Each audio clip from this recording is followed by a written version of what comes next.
Hola molweni sanibona nganza kwethu siyanibingelela siyanamukela futhi kolunye uhlelo oluyingqayizivela another epic episode of Durban Network. I am your host Sabel Nsizwanda wase le phansi eMkhomazi kanti ke namhlanje e-studio nginobonginkosi Khanyile who's a national mobilizer of the MKP.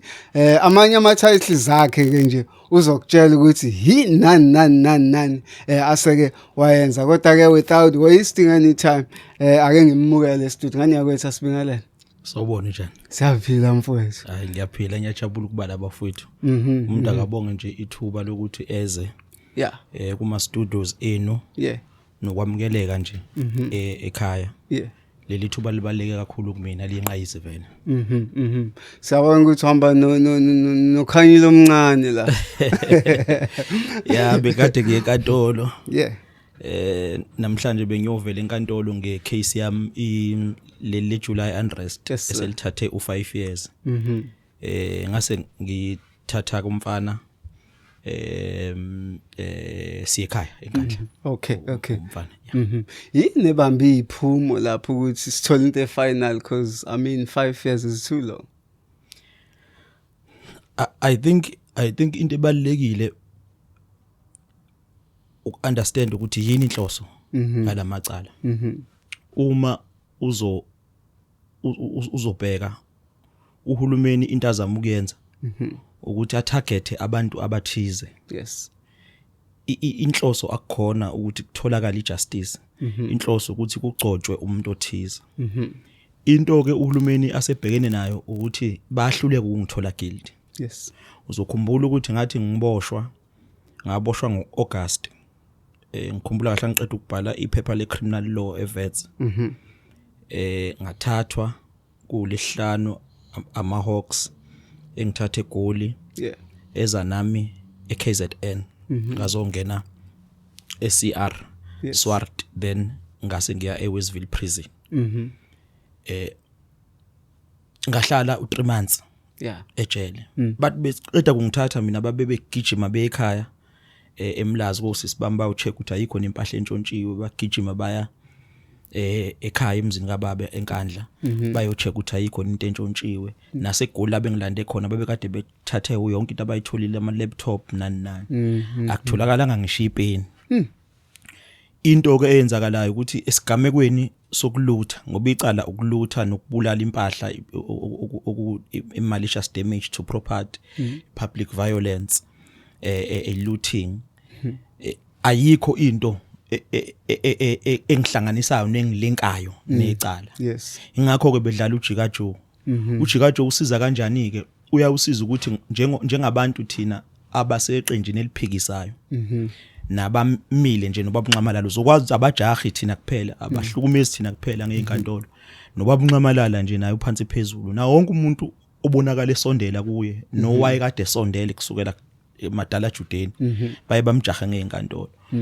Uma kulokuthiwa Khanyile looting July unrest uhlezi uKhanyile nje kumuntu okumele avele enogcopho. Yes. Kodwa mina ngakuthembisa mfowethu ukuthi cha usathane somenqoba. Yes. Bangiqala ngimncane ke mina ngikhulele enkantolo bangiqala kuOffice Masfole.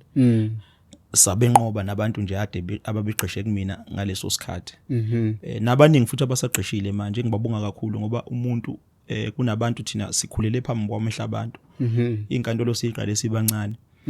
Kunabantu abama nathi sakuOffice Masfole bama nathi siko July unrest abasamnathi namanje. Umuntu kuye kube into ayayibonela isibusiso futhi angayibukeli phansi.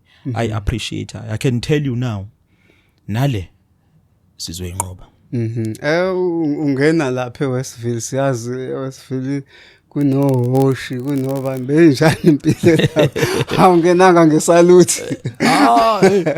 Lapha ngena engangena lapha kathi ngena angigqoke kana skip engangisigqokile nejacket yami eyintsha ngiboshwa. Ngathi ngena nje ngosuku lokuqala kushona phansi kuthiwa bail denied ngashona phansi emaselini ngisalinda ola soye wezivile athi ngene ngifica iziboshwa lapha ziningi kwathi uthi hosh yes ndoda washona la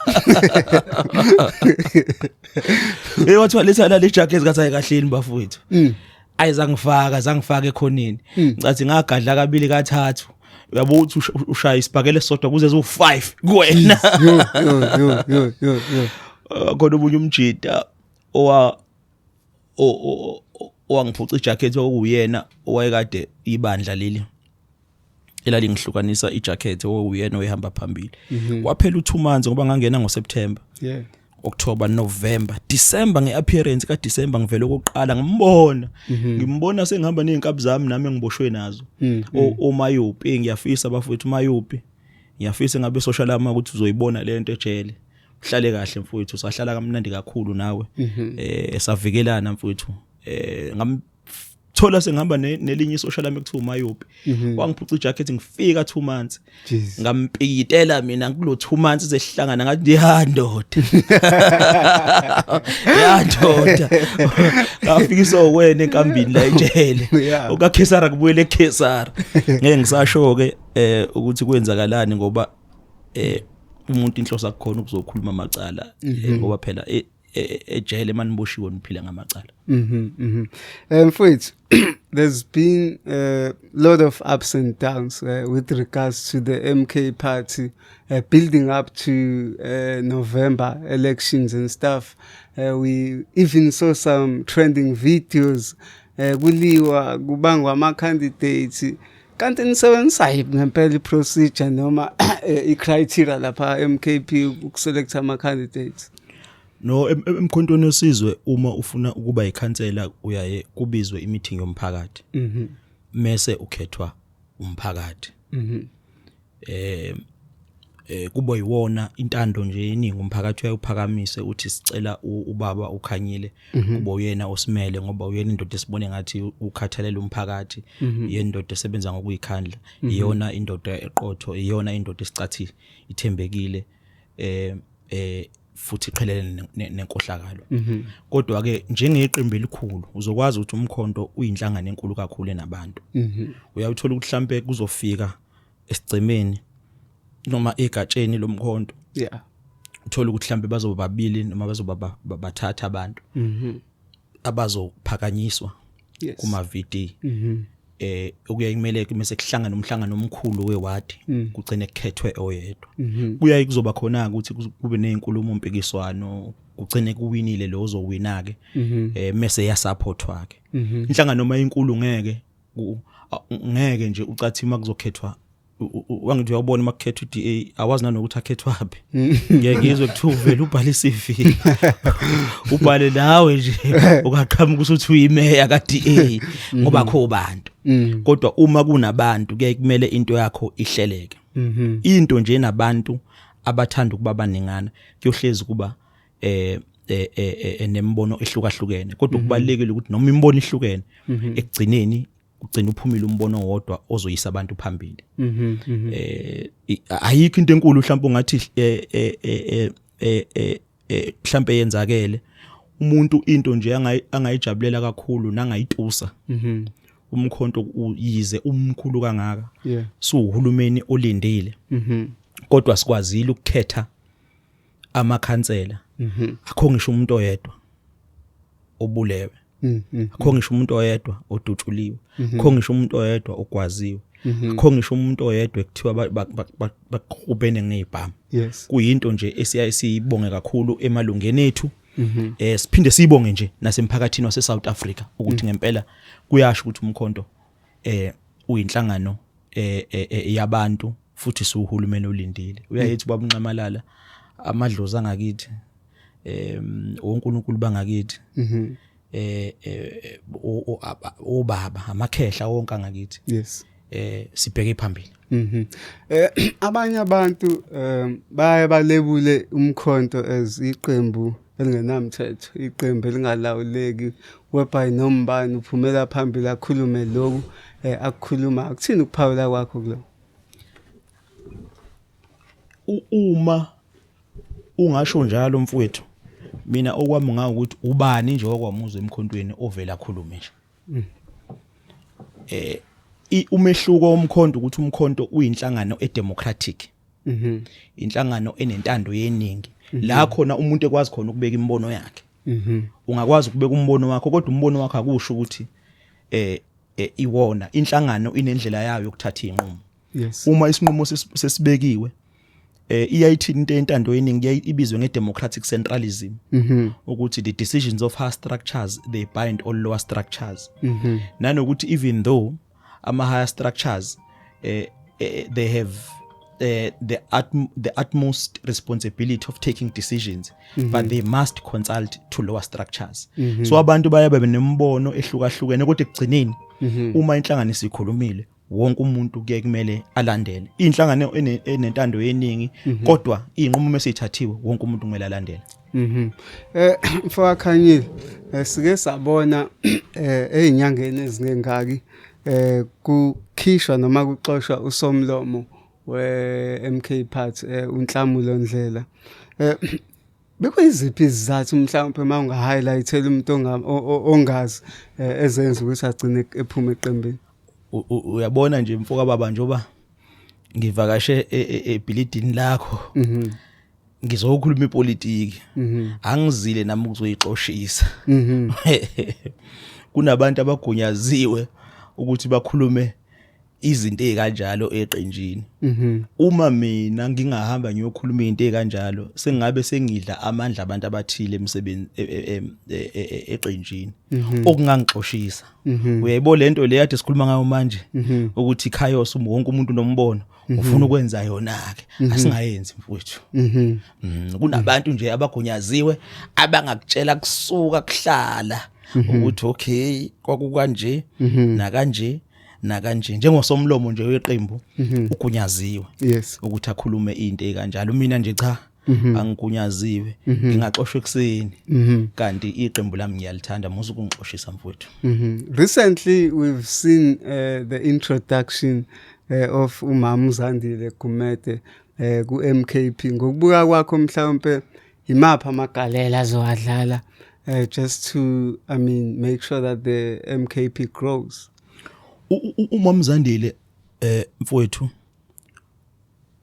une experience enkulu makukhulunywa ngegovernance. Kodwa angabi neexperience kuphela makukhulunywa ngegovernance, especially local governance le esikuyona. Ngoba phela manje uzokhumbula ukuthi sizovotela ohulumeni basekhaya. uMama uZandile ke une experience enkulu uma sikhuluma ngohulumeni basekhaya. Ukujoina nje kwakhe iqembu kube into thina esithakasela kakhulu nanento esithi it was long overdue. Kujabula abantu ezistructureni kakhongolo sayikhali buya ngokuzolala ngoba phela uza neenkumbi ukhumbula kazakujoyina yedwa wajoyina neenkumbi and she's a former mayor. Uyabona nje ukujoyina kwakhe kwase sekucaciza ukuthi eThekwini noma singangavota umshini unika umkhonto nje sithatha umeya kuphelile bafowethu kuphelile siyabona nenkathi yatabalasa ngomfowethu uMavava sekukutabalasa nje yabona mase uzohamba ubamba no ubhuti uMavava ungixolele emkhaya siyakhala manje wena ungenela yabona mase uzohamba ubamba nje uMavava mfowethu usutabalasa kokugcina usibambelele ke idindi engekho nje iteke ezithi ishule khonto uzothatha nje eThekwini uma ngempela kuyo ekhotheni sesiyofoma ama formalities.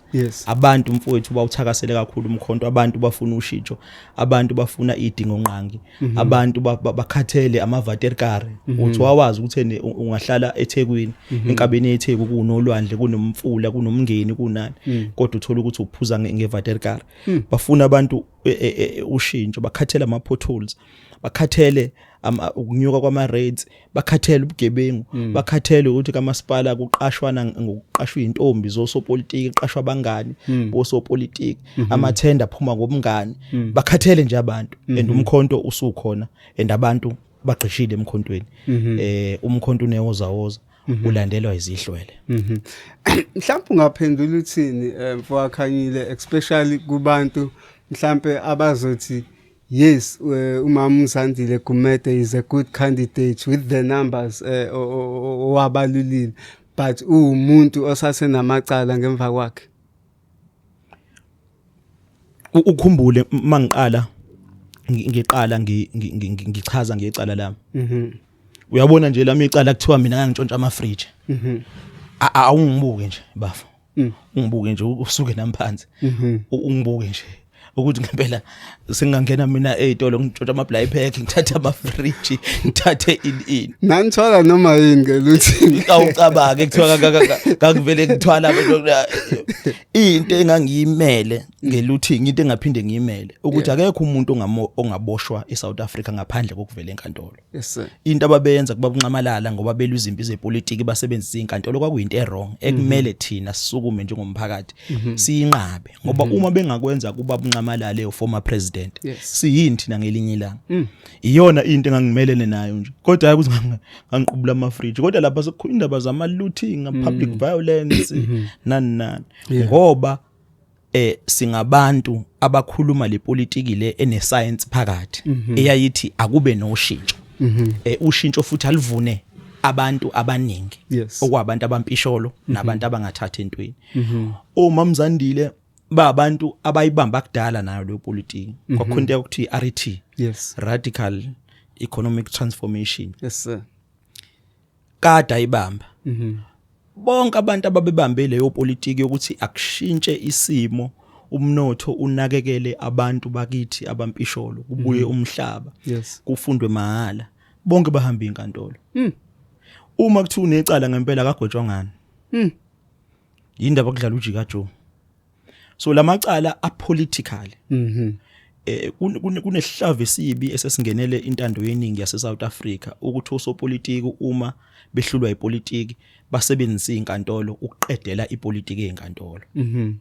Ingakho nje ezweni unesimo sokuthi ubaba uCyril Ramaphosa watholakala nemali ihleli kosofa amadola. Uyabona mfowethu mangisatholakala ihleli namadola la simpintshwe sinamadola esiwafihlela kule itulo zakho la. Singaboshwe ekseni. Ayikhulumisi lonto leyo. Uyathathwa uyoginqa uapplyele ibail uqala uqule. Kodwa kunamanje kusadlala uJika Joe. Phelile manje iminyaka yatholakala imali kwashawa abantu ababekade beyintshontshile besebenza endlini yakhe kuyaziwa izwe liyazi lonke kodwa akekho ejele futhi akayihamba inkantolo ngoba wenzeni na unabantu abaseyinkantolo abahamba naye inkantolo isaphenduka elinye igatsha lezepolitiki ngenxa abantu abasiphethe.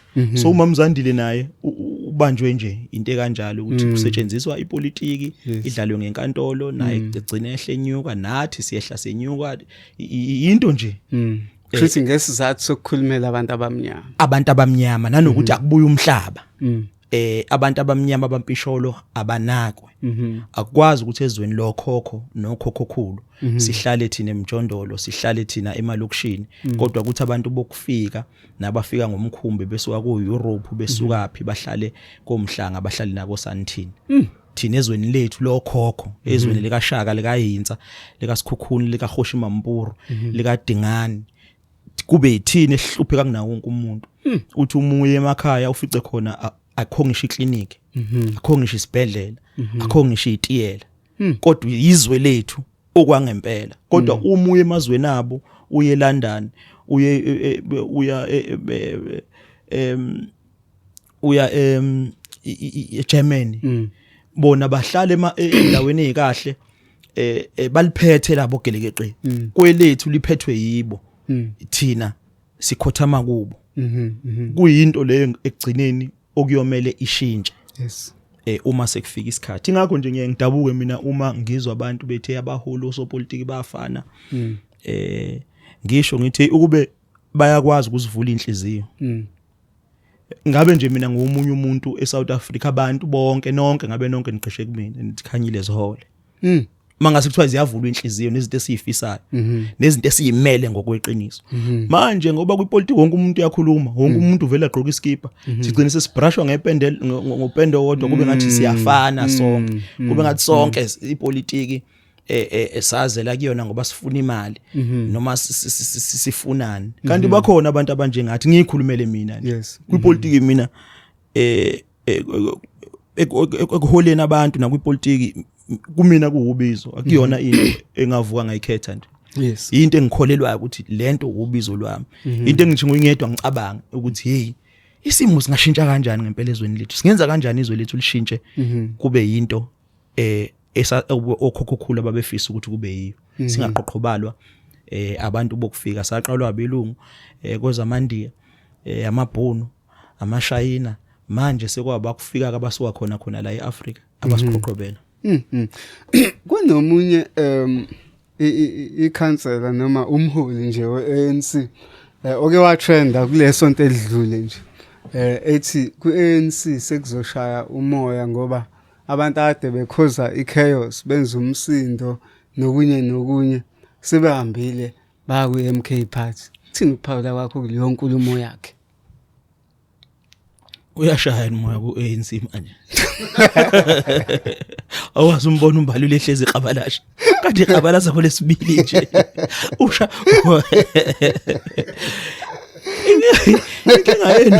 inkinga yenu niyani nivele nifuna ukuhlaziya lento engekho umuntu ombona ukuthi awume nje umuntu eyihumela nje uyashaya umoya kukhongolosa kusho ngisase kuzoshaya umoya awungashayi kahle iyophela umkhonto una 2 years manje ziyakhala kakhongolosa ba in and out ungaphathi okaphezulu umbalula uhleze ebhula umlilo njalo wena usebenza ngeTV nangembhobhole kodwa umbalula uvela kakhulu kunawe njalo uhleze ebhula umlilo kade ngisuka nje eGoli ngoma office omkhonto asondelene nawe abulapha eGoli ama HQ ngithe mangidlula ngakhona khona abamashayo khona abatelekele ukhongoloza jeez bawutelekela ema headquarters bani bawukhongolose na bawukhongolose kusho ukuthi kule into zabo lezi bakhala ngazi ngani batoyitoya lapha ngadlula nje bevala umgwaqo manje umkhonto usuna 2 years ushaya phi umoya makunjalo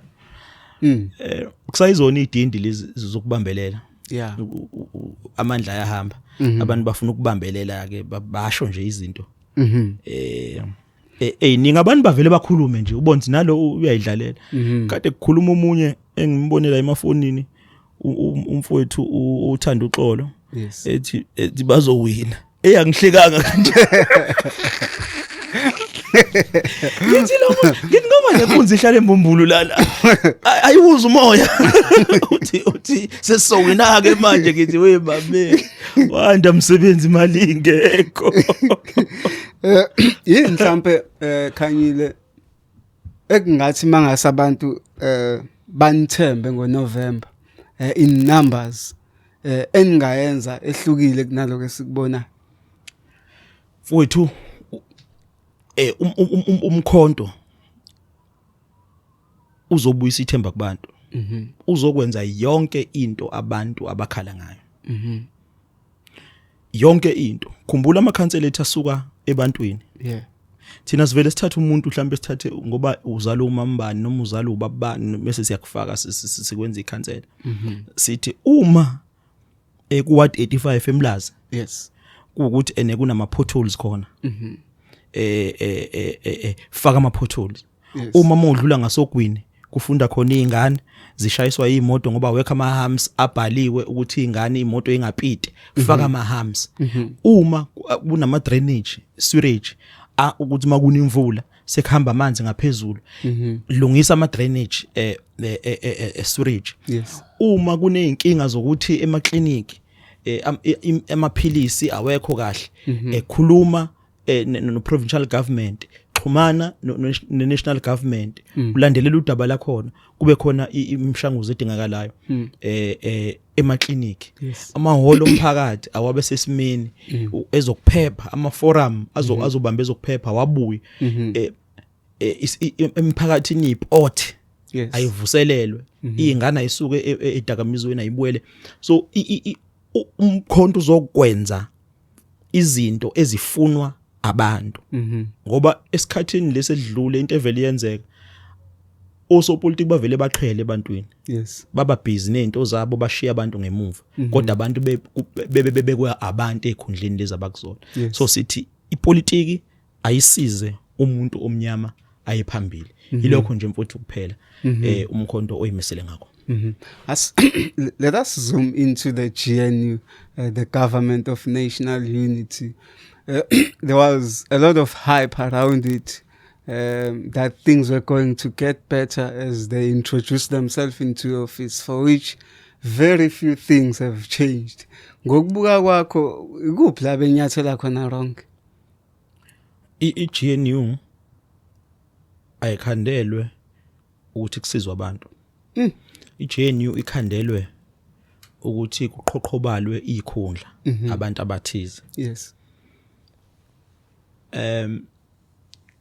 Uyabona nje i-GNU njoba kukhona ukhongolose kukhona ne-DA nenkatha akusoze babu umhlaba ebantwini ayisoze yabakhona imfundo yamahala ayisoze yashintshwa imithetho elawula amabhenki uyazi ebank uma ufuna ukusizwa ukuthola uxhaso lwezimali yes lwebusiness wena njengomuntu omnyama mina ngumuntu omhlophe wena usemathubeni awu0 ukuthi ulithole uxhaso kodwa mina ngisemathubeni awu99.9% ukuthi ngilithole mangimuntu omhlophe jeez amabhenki lawa asebenza la eNingizimu Afrika uma wena uthatha imoto umuntu omnyama mina ngumlungu sihola imali elinganayo sisebenza endaweni efanayo wena uzoshajwa kakhulu ibhange mina ngishajwa kancane ngenxa ukuthi ngumlungu bathi ama risk nama rating iGNU konke yakwazi lokho kodwa ithule eNingizimu Afrika kunenkampani yaphesheya bazokutshela laba abama middle class echeck ama credit score inkampani yaseLondon iyona echeck i-credit score yakho ukuthi wena ungakwazi ukuthi uhambe ezitolo ukwazi ukuthatha ama loan ukwazi ukuthatha ukwazi ukuthatha inkampani engasazi thina ukuthi siphila kanjani senza kanjani ayikho inkampani kahulumeni ekwazi ukwenzela abantu ama credit score bakwazi ukuthi bafukule impilo zabo iGNU ngeke izenze lutho ngalokho ngoba iGNU umbimbijelo wabantu abafuna ukuqhoqhobala izikhundla kodwa bebebazi kahle ukuthi ama elections abawawina uzokwazi umkhonto kulolu khetho odlule sayihlula iday yeah lokhu ngingakufela ngizokhuluma ngeday kuphela ngamabomu nje yeah iDA sayihlula ukukhethweni ngokhetho odlule ngeke kuSouth Africa ngisho ngathiwa manje ngithi abantu abahamba noJohn Steenhuisen noleader iDA ngalesa sikhathi babuyele ngapha sibanike iprovince yabo sithatha bomkhonto sibanike iprovince yabo ngeke kube ukuthi abantu beDA bangaphezulu kwethu ubalo ovotela iDA ngoba ngisho ngaqoqa belungu bonke bahlanganise uthathe nabantu abamnyama bathize abancike belungwini ngeke abantu babo badlula abantu bomkhonto wesizwe kodwa iDA yathi mayibuka ukhethweni kwathi unumber 2 na 21% umkhonto na 15% unumber 3 emva ukuthi kuwe umshini lo wawukadubala amavoti wawa wacisha kwaphela 2 hours wathi mosunyuka nansi iDA isu number 2 ihlula umkhonto wesizwe okwamanga okwamampunge ngoba kushawani inkampani abantu abazi ukuthi inkampani le esebenza noIEC eyemshini le inkampani yaseMelika ekuyiyona yayidokotela ibasizo IEC bedokotela inombolo lezi zokhetho so do you believe there was a vote rigging angibelieve ngiyazi ukuthi kwaba ne vote rigging angibelieve kanjalo ngiyazi ukuthi kwaba ne vote rigging abantu bomkhonto wesizwe eSouth Africa baningi kunabantu beDA akusoze eNingizimu Afrika iDA ibe enkulu kunomkhonto wesizwe ngisho ngahlanganisa amabhunu ubulala iAfriforum le neFreedom Front Plus ubahlanganise kwiDA uthathe oBhutimusi ubashove khona le kwiDA ngeke babaningi nabantu bomkhonto wesizwe ubani ke pho lo ubeka iDA ku21% abeka umkhonto ku15% so kwakwenziwani kwakudokotelwa yeah kwathiwa inamba kwabuya kwathiwa sekwenziwa iGNU same thing eyenzeka la eKZN yeah sekufonyisha uGPU iGPU into eyikhundla kodwa iqiniso lithi umkhonto wesizwe iprovince yawinwa umkhonto wesizwe iGPU nje kwase kwakotelwa ngale ngemuva kwakutshontshwa iprovince kwangena obabu umphemba obabuThamintuli baba wondunankulu kodwa ngokweqiniso bawondunankulu ngomgogotelo. Does the DA represent the white minority? iDA uzokwazi ukuthi isuka umsuka wayo kwakuyi NNP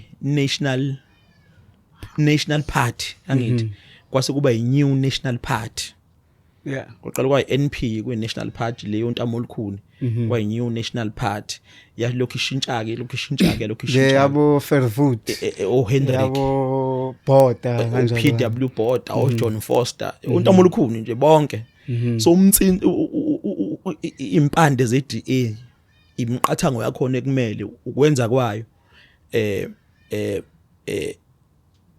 imela belungu. Do you think they still hold the same principles and values?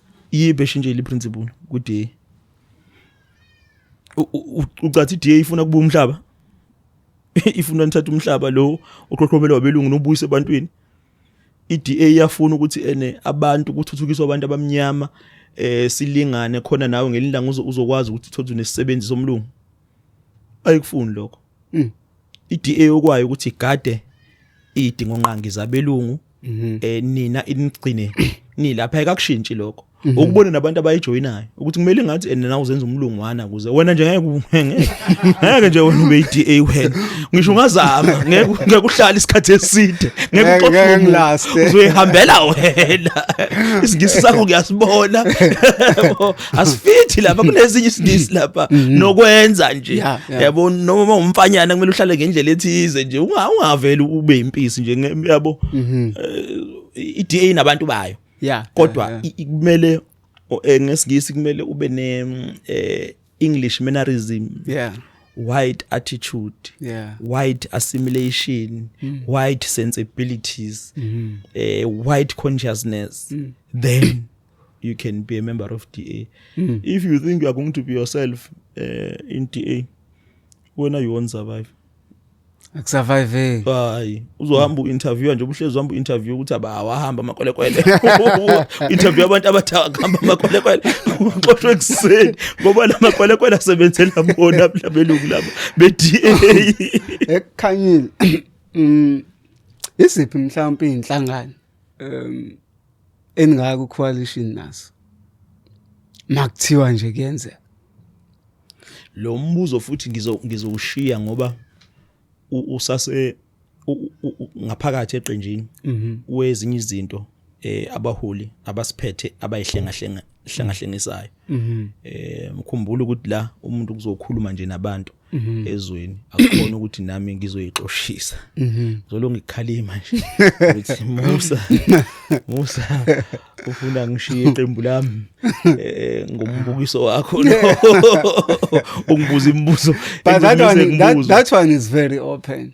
because you from where you're standing uyazi amaqembu ashare imbono efanayo nani afisa ukubona into enifisa nani kuyibona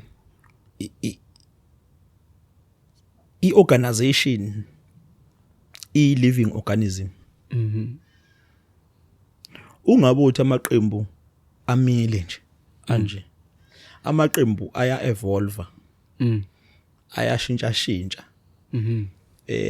alikho iqembu ozothi wena leli limele thina futhi siyoshadana la ngisho kuthiwa kanjani cathi nje mungonaka ipolitiki yase South Africa uyobona osopolitiki bayishintsha kanjani izinto zabo bancane osopolitiki abama bethi ngimile la ngangimile la futhi ngimile la bancane abantu abanje ngonqamalala uthi nje umuntu omnyama akakhululeka asho lapha asho la asho ele awosopolitiki abaningi bashintsha izinkulumo ngokuhamba kwesikhathi so ngeke uvela uthi hayi sishade nobani ngoba ipolitiki iyashintsha khona umuntu ngathi namhlanje uhamba namaPalestine kusasa ehamba noIsrael ama-Israel wona cindezela amaPalestine kade wena uhamba naye sahamba namaPalestine umesehamba nama-Israel soqhubeka kuhambe naye so abantu bayashintsha inqumo zithathwa ngokubuka izimo sokubhekene naso ngaleso sikhathi. Yeah. Nanokuthi equation akuyona into ovele nje uvuke ekseni uthi mina ngizohamba nobani. Udecide kanjani wena ukuthi ufuna ukuhamba nobani ngingakavoto? Noma usho ukuthi wena ngeke uzuwine gelekeqe. Ngoba phela lonke iqembu lisuke lingena okhethweni lingenela ukuthi liwine gelekeqe.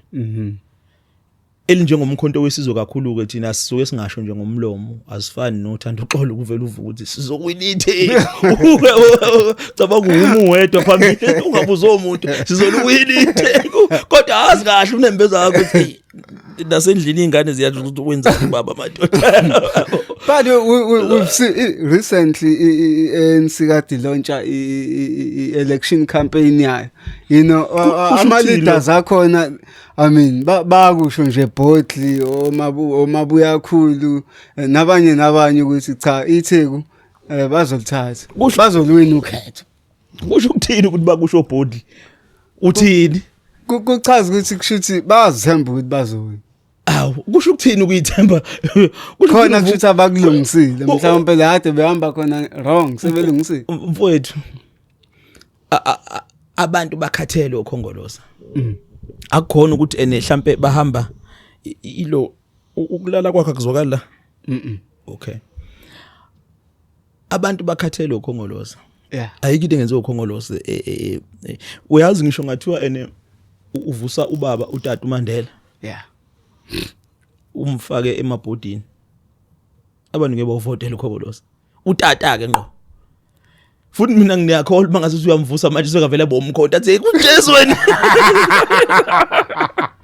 Waphela wahambeni wengazi kuba nje naye ngabona abathi yeyi. Kodwa mangase kuthiwa uba nenkani naye umvusa. Umvusa impela uthi woza uzositakula ngeke ayitakula inkinga ababhekene nayo. Sekukhuluma nje ngoba phela abantu bayayidaza inkani. Umuntu uyayama entweni uthi ubambelele. Uyazi mawufuna ukulokhu njalo mawufuna ukubathola kahle bathole bedakiwe. Uma besebewudle kahle ukolokho bayakutshela ukuthi hey niyasibulala kodwa ngomkhodo. Ngithi ya kunjalo nje abantu mfowethu bamkhonto hamba ema restaurant uhambe ema renke uhambe uhambe emabhasini uhambe emateksini uhambe emakhaya uhambe kogogo uhambe komama abantu banethemba elikhulu emkhontweni. Akekho umuntu ngempela ungathi ithemba lakho libeke kukhongoloza. So obaba Mike obaba Mabuya khulu sekukudaza inkani nje phela ukuthi nathi akumele sale sesisonga izandla kodwa nabo uma ngasibasha isitifu ezimbalo baqale badiyazele bazophunyuka bakutshele hayi inkinga lento yomkhonto isebantwini iphila ngaphakathi kubantwini. Kakhulukazi asibuke ngoba mina nawe sikhule iANC kuyi movement enkulu eyakhulula umuntu omnyama abantu ade bethembele kuyona. Kukonakalephi kulimalephi kushintshe kuphi? Into ebeyinkinga kakhulu abelungu abakwazi ukubamba abaholi abahola yona ngoba uzoqonda ukuthi izinto ezikhulunywa ukhongolose ziyaphambana nezimiso ukhongolose owawukade usungulelwe zona. Siphambana kakhulu. Ziphambana ngokuthi bafike bona ukuhlala inkomfa abelungu bathatha imali bayifake bazithi fu khona kukhethwe umuntu kanti yena ureporter ebelungwini bakwenze kuze kubone ngisho ingane encane. Ubaba uRamaphosa wahamba wayemelika eyokhulumela eyochaza kuTrump eyoguqa phansi achaze kuTrump ukuthi ayena izwe alixabene no Trump. Wahamba no Johan Rupert. Uyini uRupert? The businessman. Obenefite kanjani? Obenefite through crimes of colonialism, apartheid and subjugation of black people. Ingakho hayi ukuthi uhlakaniphile. Kwacindezela abantu abamnyama banikwa amathuba oJohan basebona bekwazi kuba nenkampani badla umnotho bathi mase bewudlile base bekhanda imithetho ezovikela lezi zinto abazidle ngeapartheid. iyona nje kuphela into kodwa ukwazi ukuthi ahambe nomongameli ayomela wena akakhethwe indawo wayemile ubaba Ramaphosa uhlele kanje phansi umile emva kwakhe yena umbuka ukhakhaya uyaphawula ngemuva ukhuluma umongameli okuyena umuntu okuwubaba wezwe kuma umlungu phezulu ukhuluma uphefumula phezulu kwekhakhaya lwakhe uyaphawula ngemuva usho ngembono yezwe ezolawula mina nawe uhamba nobani nobaba uRamaphosa ohola ukhongolose kushuthi kule nkulumo oyikhuluma ngisense ukuthi nawe uyafakaza kulaba abathi iANC reporter eStellenbosch ireporter khona akukhona nofakaza into eyaziwayo nje umuntu ngempela oyilandela izinto noyinakikisayo uzokutshela ukuthi ku reporter khona mfowethu ungakwazi ukumntshontsha kancane akukhona nokuyifakaza inkulumo inkulumo nje injalo mfowethu injalo uma umuntu onaka izinto umuntu oyibukisisa izinto ukhongolose ureporter eStellenbosch and yona into ebeyinkinga kakhulu ingakho ungakwazi ukuphasa imfundo yamahala ingakho ungakwazi ukubuyisa umhlaba ingakho ungakwazi ukukhulula umuntu omnyama ingakho ungakwazi ukulungisa imigwaqo emalokishini ingakho ungakwazi ukunyusela okhokha impesheni ingakho ungakwazi ukuthi unyusela imali yezondlo zeingane ingakho ungakwazi ukuthi wandisa amathuba omsebenzi ingakho ungakwazi ukubuyisa imayini ezandleni zabantu ubuyise amaplazi ezandleni zabantu ingoba abelungu laba abaphethe lezi zinto abayiqhoqhobele babambe wona ngemuva bawushadisa neDA ngenkani iGNU phela izalwa kanjalo uma ufuna ukungiphikisa hamba ochecka manje uchecke abantu abaxhasa inkatha iDA nokhongolose ukuthuba uma usuchecka ukuthi bayawuxhasa umkhonto mase uchecka ukuthi lamaqembu aseyukhipheka umkhonto benza sure la ukhona ukuthi bawukhipha inyumbazana ubani obatshela lokho ungaphela ubabhlabiza ngeke uthothi nje uthothi uyamzondo wabunqamalala akulona iqiniso le kodwa uphoqelekile ukuthi angasondeli eduze ngoba uyazi la ebanjwe khona uma enze enye into ehlukile bazowudonsa ukhaphethe jeez so bondliwa egcekene elilodwa bondliwe ubaba oyedwa okumlungu bayi adoption lapha eStellenbosch sonke ze-adoptiwe ama-adoption bayondliwa khona bayatshela ukuthi abenziwe njani ingakho isimo sesezwe sinje akusiye ukhongolose wodwa nawo la amanye amaqembu abanjwe ngobhongwana wathiwa nansi indlela ake sibuke okwenzakala manje kuMadlanga Commission whereby we've seen senior officials, especially in the security sector, policing sector to be precise. Kusho ukuthini ukubona abantu ekuyibona ngabe bahola ama-operations a-serious ukuvikela izwe kodwa kuyibona abahamba inkantolo? Kusho mfowethu ukuthi izwe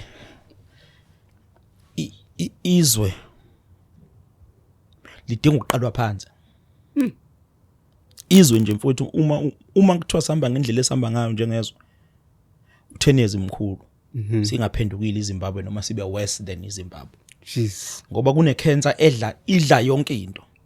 Idla i-corruption isemabhizinisini, i-corruption ikuma-state institution, i-corruption iku-governance, i-corruption ikhona yonke indawo. And njengoba le corruption ikhona umdlavuza idlavaza izwe uzothi uyabona kuthe phu phansi izwe alisekho alikho izwe elidestroyeka ngosuku kuba kancane ugcine izwe selifana noKhongo selifana namazwe othola ukuthi umthetho awukho ngoba ama institutions destroyeka sibuka ingakho ngiyangithi mina eSouth Africa abantu abayeke ukuthi bonke abaholi bayafana. Angazi lento ngayisho kanjani ukube kuyangami ngabe ngiyathetha thethisa abantu kodwa uma bathethisa bozobona ngathi ufuna ukubalawula. Bafowethu nodade bukani abantu umuntu umtadisheni lo muntu umeleni lo muntu yini ayimele akusiye wonke umuntu ongakwazi ukuthi abe umholi. Abanye abantu bakwipolitiki ngoba ufuna uzokwenza imali. Abanye bakwipolitiki ngoba bona bafuna ukuthi basondele eduze kwabantu abathize benze into zabo. Abanye bayigebengu niyabazi kodwa bakhona kwipolitiki. Kuba khona abantu abaqotho aba honest. Ningafuni ukusondela nibabukisise, nifuna ukuthi hayi osopolitiki bonke bayafana, bonke ba corrupt. Uma sihamba ngalelo giya, izwe lethu lizoba. Bakhona abaholi abaqotho ezweni. Yize bebancane. Yes. Bancane ngempela bancane kodwa bakhona. Yithi thina njengabantu ekumele siqale sibukisisa abantu ukuthi ubani umuntu oqotho. Uyabona nje mina ngizazi kahle ukuthi uqotho. Isho uthini. Ngizazi kahle ukuthi ubuholi mina angizange ngivuke ngithi ene ngiyojoin ipolitiki ngoba ngazi ukuthi mina uba imeya. Ngayithola nje sengiyikhona. Ungena uthi nazi nezitudeni uyalida. Awasinando ukuthi ungaba imeya mawuyilento. Namanje ngeke ngibone mina ngijaha isikhundla ngithi ngifuna isikhundla ngenkani ukhanyile ubani ngoba ngiyazi ukuthi into yokuhola abantu nobuholi nje buubizo. Yes. Uyabizelwa kuyona into. Futhi into nento iba naso isikhathi sayo. Yeah. Uyabona mase kuyisikhathi abantu bakulanda endlini. Yeah. Ukuthi hayi ndodo uyadingeka. Yes. Yabo uma wena usayiphusha wena uthi ngiphusheni ngikhona ngiphusheni hayi Siphakamisa wena nakho ngikhona nakho nami kusuke kusanenkinga yabo uvela usuku surprise kade sikubona la ukuthi wenza kahle la ushintshe manje usufuna ukuba imeya kusuke kukhona ugcobo abantu bayakwazi ukubona abaholi uma befuna ukubabona abaholi. Yes. I-challenge yami mina engiyinika abafowethu nodadezweni lonke nje asikwazi ukubuka abaholi ukuthi umholi ke lo uyashanza lo unamanga lo uzele izinto lo uyena ngqo ukuthi mawuvuka ekseni uzomfice nje ebusuku uzomfice nje noma kuthuka uzomfice nje. Uyabona uma ulandela ipolitiki yethu thina even ezikoleni uhamba ucheck ama video khona la emafonini. Mhla simsithi sifuna imfundo yamala sayisho singakaze siboshwe. Sayisho siboshiwe. Sayisho sejele, sayisho seyitoxide, sayisho sigwejiwe, sayisho siphumile. Namanje sisasho njalo like into eshintshile. Ukuthi izingane eSouth Africa azifunde mahala. Akushintshi lutho. Samile la. Kusamile. Into ngisho ngangivusa ngilele. Yabo into engiyikhuluma la akuyona into ngiyidadishile ngabhala ngenza ama note noma ayikho PR. Ngoba phela nginosopolitiki manje bedlala ama PR.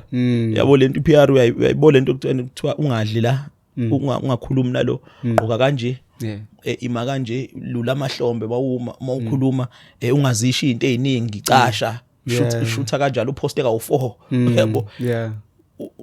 Na kwipolitiki sengene imikhuba yokuthi ufuna ugazi ebantwini ukuthandwa abantu nobuholi ubufake ubuntshontshwe ngezinto ezithize. Yes.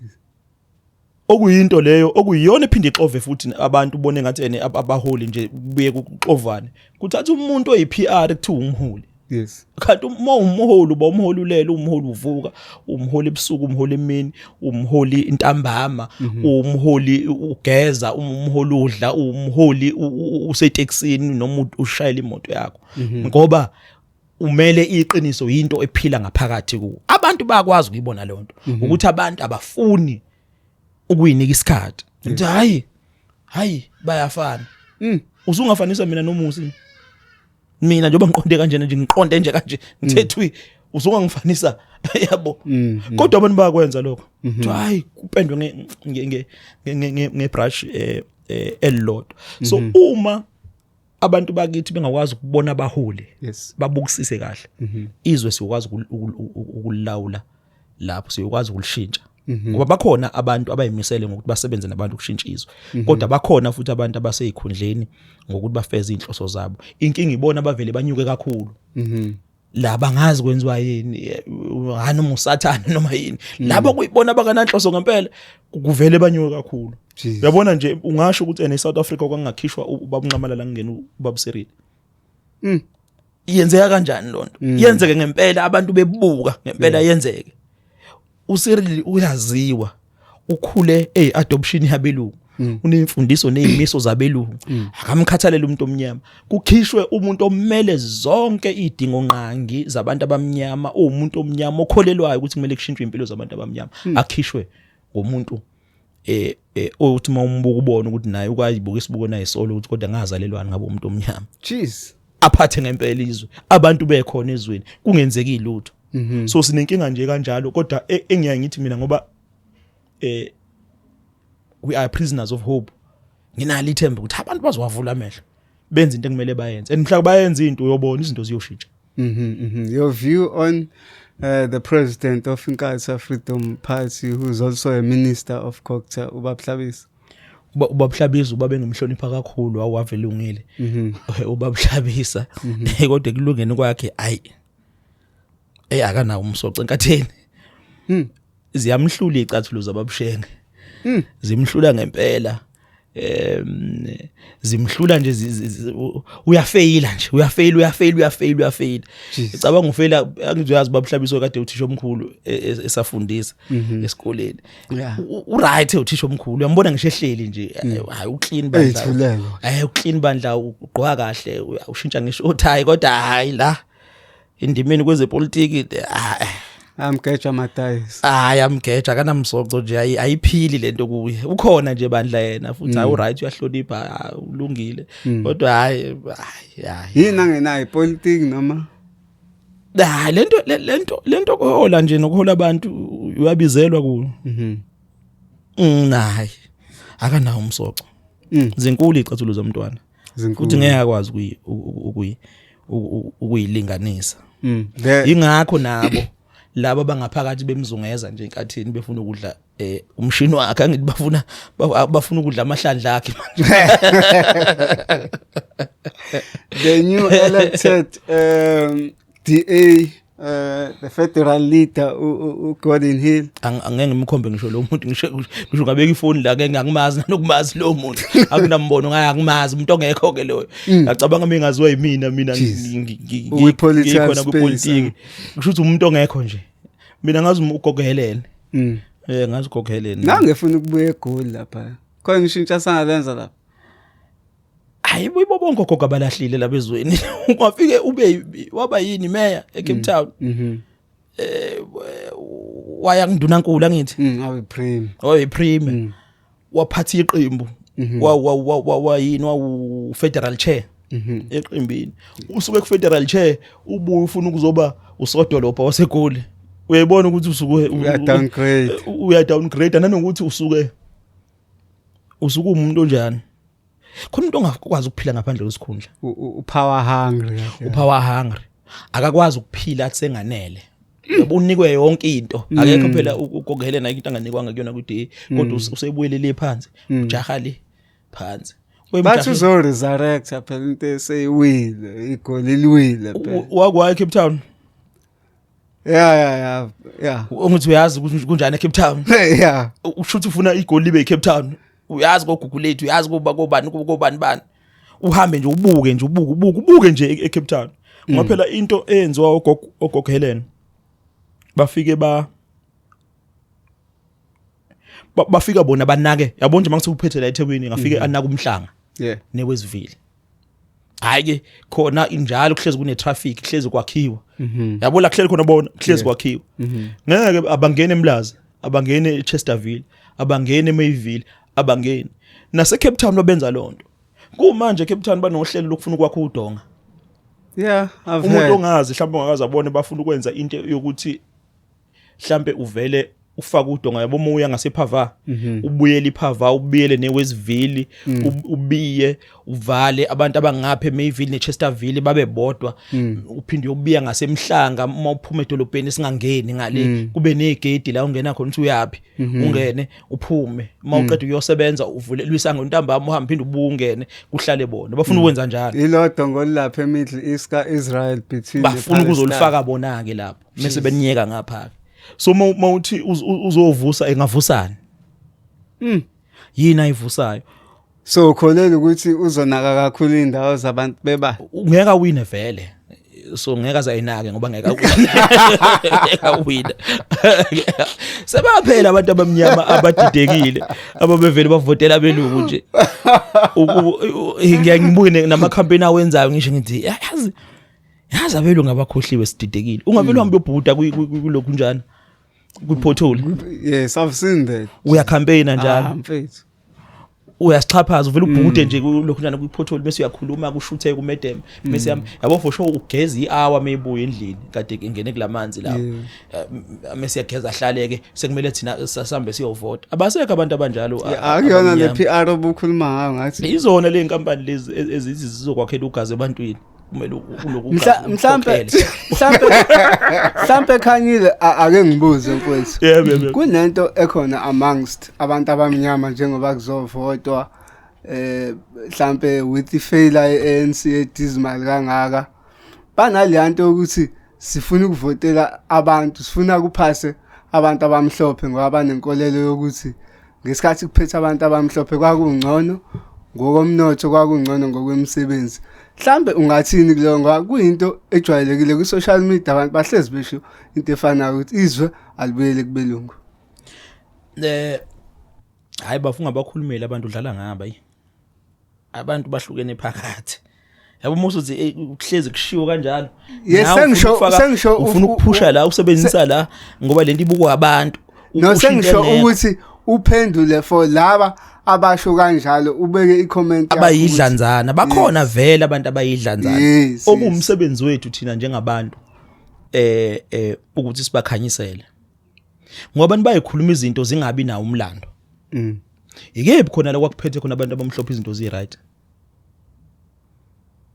la kwakuphethe khona bona nje izinto zi right for umuntu omnyama inkephi lapho khona ngoba abantu badlala yabo le nkampani esikhuluma ngazo lezi ama PR uyazi corruption ese Cape Town kade besha itender la 50 million alikaze leyo ndaba ingene emaphepheni ipublicize yazi indaba ingoba alama media lawa agcwele South Africa o ENCA obani bonke baphethwe abelungu they are captured kushuthi ba captured into uma mina ngingathiwa ngingene ethendeni lenkohlakalo ngizodlala kwa5 ku-NCA umama Helen ugogo Helen angene ethendeni le corruption angadlalo jeez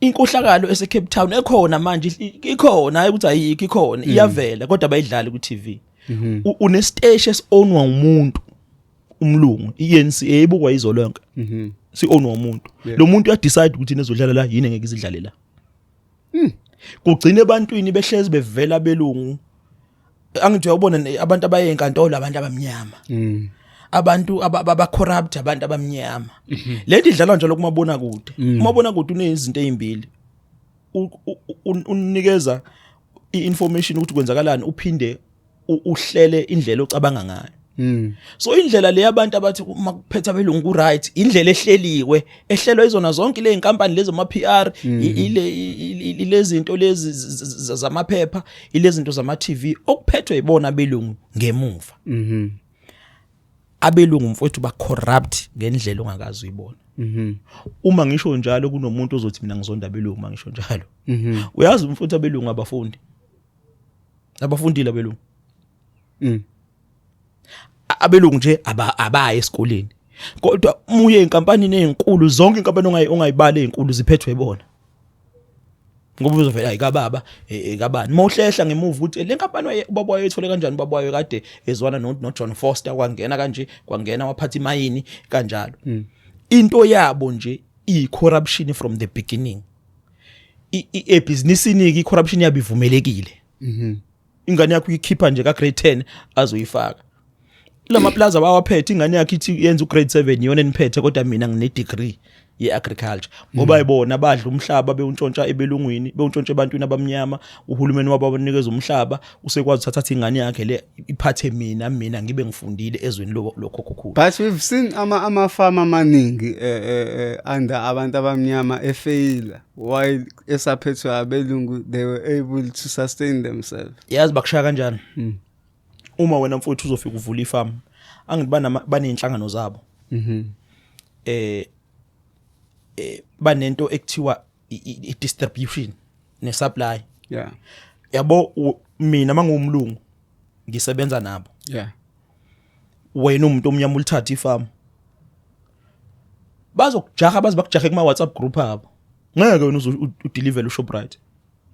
Uzoba ne-overproduce yengulube, ube ne-overproduce yamakabishi, ube ne-overproduce yemaize, ube ne-overproduce yobhontshisi. Kubo inkinga ukuthi uzodayisa phi. Angithi kumele udayise somewhere, usupply somewhere ukuze ukwazi ukutshala omunye. Uzowutshala phi? Uzodayisa phi wena? Ngoba uShoprite uphethwe ibona, uBox uphethwe ibona, uPick n Pay uphethwe ibona, ama distribution ase-Africa ibona bawaphethe. Bakushaya nge-distribution. Uhulumeni uma efuna amaplaza abantu athuthuke, kumele yena i-distribution ayithathe godlo uhulumeni. Uma wena uneplaza uyazi ukuthi wenza producer lokho, uma sekuvuthiwe uzokufaka lapha ukwazi ukuthi kwenzeke. Abantu abamnyama mfowethu lento ukuthi asikwazi ukuphatha amaplaza, asikwazi ukwenza nani yithi esiphethe amaplaza. Uyazi ukuthi yonke into eyenzakala eplazini umuntu omnyama. Umlungu usuma emneswebhu ngemuva ekhomba nje. Ekhombe nomuze yenza ukuthi afike yena even etragini mase kuyo distributor unini nilayishayo njengabantu abamnyama. Even senikisa ko Shoprite supply inini nifike nikuthulule. Kodwa yena ubambe lento epeni, ubambe nokungena kwemali, ubambe ne management yakhona ukuthi yena uproducer. So uma ungasusa yena ubeke mina ukhanyile lizowa kanjani iplaza? Bakushala. Hayi ukuthi amavila sisebenzi. Siyasebenza inkinga wena uzoba neplaza lingayi phambili. Ngikhumbuza nje inkulumo umkhono omunye umngani wami ngiyaxolisa ukusho la mfowethu uMzwandile uShandu ngangakubona uminterview. Wakhala kabi naye ethenga amaplaza. Wathenga amaplaza yabelungu. Wayethi imali ishela khe iplaza bangamthicheleli kalamanzi abo. Kushe kuphele kwelakhe. Bemkhiphe kuma WhatsApp group benza yonke lento le. So benza njalo abelungu. Bayiphethe lezi zinto. Bayiphethe uma ufuna abantu bakithi bangene kule sector baphathe kuzomela uhulumeni naye afake isandla kakhulu akwazi ukuthi abaphushe bayiphambili. Futhi sesizovala nje. Ake sibuke aseke duze kakhulu ama elections. Izini lezi umkhonto mhlawumbe obheka ukuthi noma ongathi yize zenza nibe nesho ukuthi niyawathola, you going to win with a decisive victory. Abantu mfowethu. Abantu mfowethu ba umkhonto ngeqiniso. Yeah.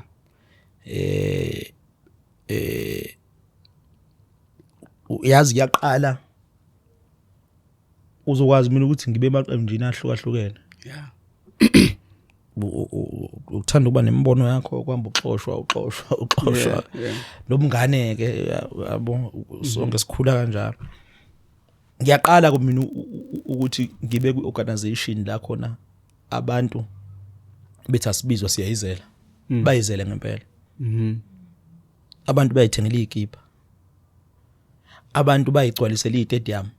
Abantu bayibhukhela amahholo, abantu bazenzela ama-motorcade. Uthi uyezwa umuntu nje uhlangane nomama ongapolitiki ongangeni indawo athi hayi mina ngigwaza, mina ngumkhonto. Into ephila ngaphansi ngaphakathi ebantwini. Into evunywe isikhathi. Into abantu abathi babona ithemba noshintsho olungeza nayo. Umkhonto nje into yabantu. Ngeke uze uthi uyachaza kakhulu. Waphinde futhi waholwa na ubaba uNxamalala. Ukuba bonogazi othandwa nabantu abakwazile ukuthi bam-understand ukuthi nazi izimiso zakhe. Izamile imiduku umngcolisa kodwa abantu bathi no, nazi izimiso nezinto ayimele ubaba uNxamalala. So umkhonto nje hayi. So campaign nje impela campaign esiqinise sisebenze phansi, sisebenze kakhulu ngokuyimisela ngoba phela badinga ukugadwa laba abanye ngoba nabo lento engisho bayazi. Bona kwabo ukuthi babe namaqhinga athiza bazowenza phansi. Ingakho kumele sikade amavote, sikade in sibe namavolunteer egroundini. Kodwa ngabantu nanenhliziyo zabo nonembeza babo mina ngiyabathemba abantu. Bawumkhonto ngempela. Nala istudio ngiyazi ukhona umkhonto. Umbono wakhe. Mfowethu kuyenzeka abantu before bengena ku power uthola ukuthi they've got a very good ambitions, but sifike isikhathi se-office abantu bashintshe, abantu sebebona amathuba, abantu sebebona imali, abantu they begin to be infiltrated by certain individual for certain interest. Asiboni nimkhonto ufika kuleso sigaba. Into emnandi umkhonto usezandleni zabantu. Abantu bayikhethele wona amakhansela. Uma ukhetha kabi, uyazi mina nyanga ngithi ene umuntu uma into emele into ethize, ngisho ngenzakalani ngeke azashintsha. Yeah. Yabo labeni bayashintsha. Usuke vele umuntu kade embathe isikhumba semvu engena. Ngeke ngizwe mina nikhala ngubaba Cyril. Hey usidayisile ubaba Cyril usidayisile wenzani. Nisho kanjani umuntu usukela kulokwathi inhlo akakaza ahambe nani? Namfaka nina, namfaka nathi hey uyibillionaire unjani. Umuntu vele uyithandela ukushaya amasenti nje. Mase ngenile ne-expect ukuthi ashintshe athande nina nezidingo zenu. Kodwa lo muntu vele uyi-pickpocketer nje ilokho akhula lokwathi inhlo. Uma nizosukela isigebengu nisithathe nifuna ukusiphusha nesise kamasipala nibe nazi ukuthi isigebengu sofika sibe isigebengu. Kodwa manithatha umuntu oqotho ngisho kungenzakalani. Yes. Le nkulumo ibuyela kule yade ngiyichaza ukuthi abantu ababuke umuntu. Isigebengu futhi ngisho ngathi wakwazi usibone esenzana. Igazi lakho liyalikutshela ukuthi yabo le ndoda le. Angiyitholi kahle. Yeah. Kunento ekuthiwa ama instinct. Yeah. Uyakwazi ukuza umuntu ama instincts akajwayele ukuba wrong. Yeah. Ngisho ukuthi wakwazi umbone kodwa uyambona umuntu bebabili ukuthi hayi la ungathi ungcono lo. Ungazili uthi uqala ukumbona. So abantu lento yokuvota nokukhetha abaholi abayenze bayenzisise. Bayenze phansi emakhanseleni, bayenze ku national, bayenze ku provincial, bayenze ngaphakathi emaqenjini. Uma wenze lokho ngeke uzube worried ukuthi umuntu mesengeni lapho uzofika kushintshela. Isikhathi esiningi abantu abashintsha ilabantu abangena vele bembathe isikhumba semvu. Ngeke mfowethu bangalokho njalo. Ngeke mfowethu bangaqhubeki nenhloso zabo bebevele bengene ngenhloso zabo. Mfowethu ama state owned enterprise ama SOEs today SA asibaboni, those were I mean institutions that were generating a lot of money for uhulumeni engalambile kanje eseboleka imali njengokuboleka imali now and then kuhulumeni. Angithi uyazi ukuthi iGNU iagenda yokuwisa ama state institution at the center of their agenda. Khumbula ukuthi iGNU into ehamba phambili kaGNU privatizer ukuthi abantu abaphathe izinto. Ziphathwe abantu abathize kuze labantu abathize bezonotha kakhulu. Okwabelungu isikhathi esiningi. Abelungu bafuna ngisho uprivatizer amanzi. Ukuthi amanzi siwathenge. eGoli sebe uqalile uyamkhuba ngiyafisa ukuthi ungafika eKZN eGoli mawungena ko Checkers ungena kephi amanzi ayathengwa nje sekuyaziwa sekuyinorm kahle amanzi ayathengwa nje khona lesigubhu lezi ko Checkers nako Shoprite ngathi ayapina lapha ayapina khona uthathe isakho phansi noma uhamba uthele khona abanye sebeze bafike ngazo bezowathenga amanzi okuphuza ebekhona empompini kudayiswa amanzi esitolo uyeza nale KZN lo mkhuba lo ngoba bafuna amanzi aphathwe umuntu khona lo muntu ezonotha kakhulu kanti uma sithi ama state institutions iwona kumele aphathe izinto eziningi kuyakusiza ngokuthi imali isikhwama sahulumeni siba nemali kakhulu uma sesinemali kakhulu sikwazi ukuthi sibuyisele ebantwini ngokwakha imigwaqo ngokunyusa impesheni ngokunyusa amaholo ngokunyusa ingqalasizinda ngokuthi sixhase sikwakha izibhedlela namaklinikhi ngoba uhulumeni unemali uma uzothi izinto ayiphathwa abantu abathize kwabelungu uthi akunothe uJohan Rupert athatha imali yakhe ayikhiphe ngama offshore account bese yobhenka phesheya noma ibhenkela athi imali yami eyakwami kumele wena mawufuna ukwakha isibhedlela uyokhothama kuJohan Rupert ngoba wena uthathe abelungu wabenza amalunda sekuyibona basiqhoqhobele ezweni baqhoqhobele ngisho uhulumeni angithi yazi Johan ba rich kunohulumeni true basho kahle bathi boy nganaholela nonke impesheni imali yaqolo bona Sabona nemali abayikhipha ngeCovid ukuthi hayi ba malungu Bame kahle. ezwe abelungu. Uba kanjani wena? Uyazi imali kaTreasurer isikhwama sikahulumeni isona esiphakele izwe lonke.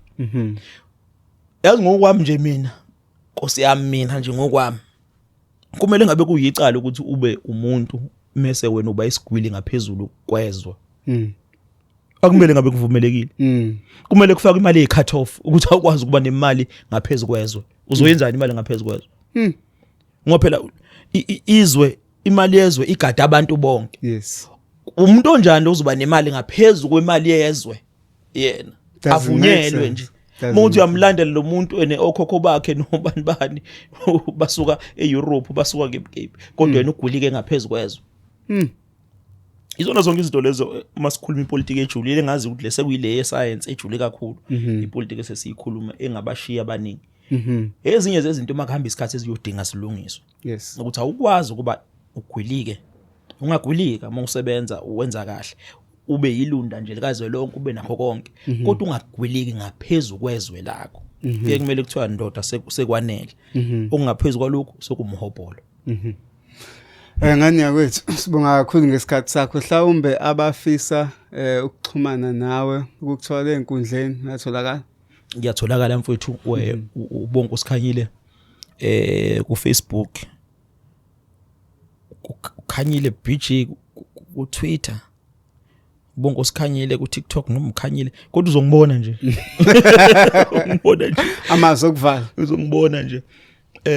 Umuntu nje akabonge mfowethu ukuthi usinike ithuba sazokhuluma lapha ekhaya. Siyafisa ukuthi esikhulume nabo ekhaya inkulumo izwakele kahle. La khona umuntu akhulume kabi ningixolele bafowethu la ngikhulume khona kahle asifunde la nibona ukuthi khona ngingakhula cela ningikhulise ngiye phambili ukubonga nje abantu. Umuntu akajwayele ukuthi abonga abantu ukubonga nje abantu abagqishe nathi bama nathi sisebancane sesikhulile manje sesingobaba. Thina sikhuleke ebalazweni abantu besibuka sikhula phambi kwabo senza amaphutha senzana. Niqhubeke nje futhi sibambisane bafowethu nodade sikhande izwe. Into ebalekile ukuthanda izwe lakho ukuyithanda wena uthanda umndeni wakho kuze mhla nawe uhambe emhlabeni uwazi ukushiyela izizukulwane ezizayo yonke into right. Nganza kwethu asivala njalo ukuhlelo lwa Durban network la besihleli khona singakavali nje bhuti ngiyacela uvotela umkhondo wesizwe ungangiphenduli manje kodwa ucabange uvotela ihomework. Yebo ngoba umfowethu ngemuva engathi siqeshile siqondile.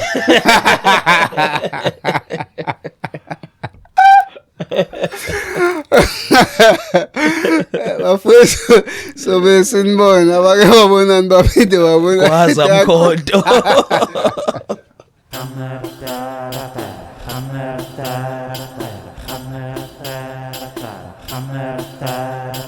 Hammer